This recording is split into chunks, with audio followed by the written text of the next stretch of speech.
გამარჯობა მეგობრებო, დღეს უნდა მოვამზადოთ ჯემიანი ნამცხვარი.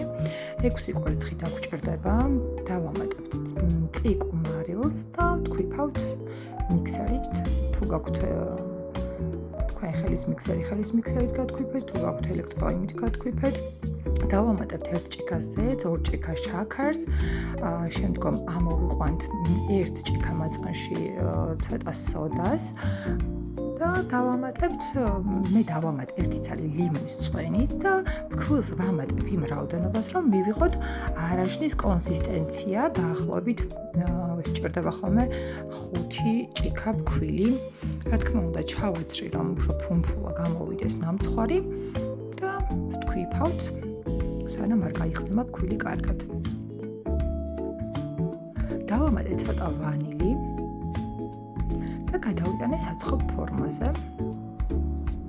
გადავშალე, რომ თანაბრად ამოვიდეს ნაპირებიც და გულიც და დავამატე სახში მომზადებული გარგლის და ატმის ჯემი.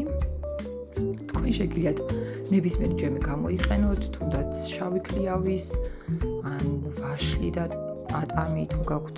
ნებისმიერი ხილი შეგიძლიათ გამოიყენოთ, რომელიც ჯემის სახით გაქვთ შენახული, ან ახალი მოამზადოთ. და ასეთი ფუმფულა, გემრიელი, სურნელოვანი ნამცხვარი გამოგვივიდა, რომელიც ბავშვებს ძალიან უყვართ, არის ძალიან ფუმფულა და მეორე დღესაც ინარჩუნებს თავის სიფუმფულეს და გემრიელ არომატს.